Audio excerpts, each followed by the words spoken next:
Hey people, what's up? So most of the time in our industry, when it comes to the idea of like fat loss and gaining muscle, most people will recommend that you kind of go on a fat burning phase first, so you get cut or get lean, and then you go on a bulking phase after to build the muscle, or the other way around. You'd go into a bulking phase first, build some muscle, and not really care about any additional body fat that might be gained, and then go into a cutting phase where you then get lean and reveal that muscle that you've been building.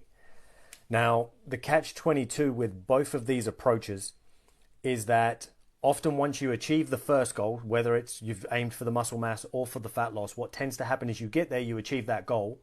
Now you need this complete flip in how you're approaching things. The training has to change, and also your calorie intake and so on will need to change.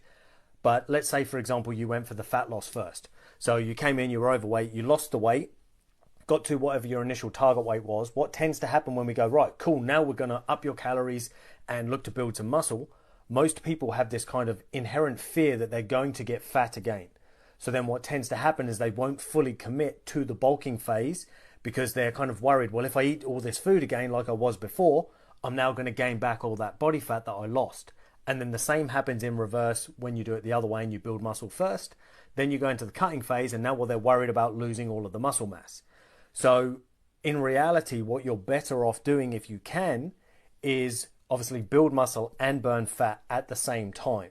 Now, not many people talk about doing it this way because the initial results aren't quite so profound, and it can sometimes be a little bit harder to maintain your momentum and your motivation, because the first thing that you actually need is patience. You do need a bit more patience when you do it this way, because the initial results aren't quite as quick or as profound in many cases. They can be at times, but because you're burning fat and building muscle at the same time, it's not like you jump on the scale, holy shit, I've lost 8 pounds this week, or oh my god, I've gained 2 pounds of lean mass. It's often much slower and more subtle than that, but your long-term results are often far more profound.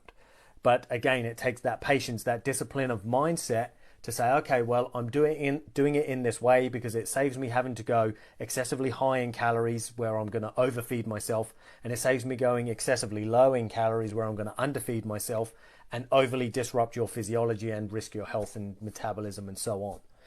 So what we do, the first thing is patience, as I mentioned, because the visible results may take a little bit longer. But the long-term results are often more profound and easier to maintain and sustain because of the way you've done it. You're not actually eating far off what's the word I'm looking for? You'll be eating different, but you're not going on any type of restriction or overfeed. So it's easy to maintain that. You don't have to now suddenly adjust and go down to maintenance calories because you were on too much or too little. So it's easier to stick with. Now, the next thing that you will need to do is make sure that you're fueling the muscle gain that you want. So we need to make sure that we're getting adequate protein. Here I go on about protein again. I often talk about it because it is the most important aspect of the meal. Doesn't mean the rest isn't important, as in your fats and your carbs. They're important too. But protein is number one. So we build it around protein when it comes to the nutrition, because that will make sure that whilst we are losing some body fat, etc., we're actually maintaining as much muscle mass as possible, plus providing additional protein that may be needed to build new muscle mass at the same time. So first thing is patience, then we go protein.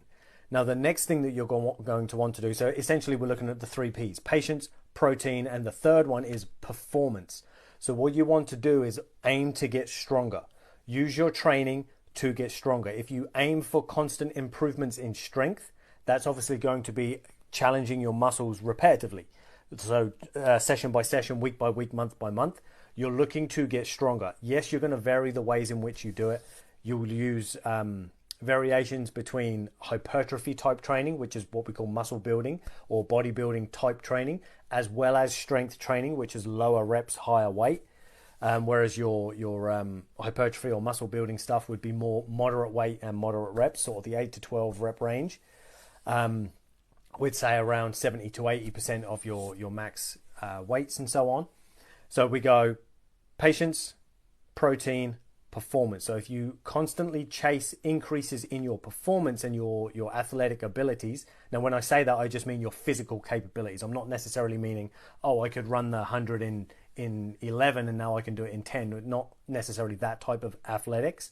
But you want to know that your body is performing better and better. And if you aim for strength, then you know that you're going to be stimulating the body in a way that requires it to build and develop new muscle. And you're going to be stimulating it in a way that will prevent you from losing any muscle with the calories not being excessively high. So those are the 3 Ps. We want patience, protein, and performance. If you stick with those 3, and as I say, because you are exercising patience, you're looking at a longer term thing. So we're talking maybe 3, 6, perhaps even 12 months that you would aim this out, rather than go, okay, well, I'm going to cut for 3 months and then bulk for 3 months and so on. You just take that same period of time, but you can do both without overly sacrificing calories or overly indulging in order to kind of go through that bulking phase. If you want me to dig into this any deeper or give you some additional strategies that you might find useful, as always, as I always tell you guys, post in the comments below or post your own post asking any questions you might have, and I'll more than happily record a video or respond to you in the comments. And obviously, as always, thanks for watching, people. I hope you all have an awesome weekend ahead planned, and I look forward to chatting with you guys tomorrow. Take it easy.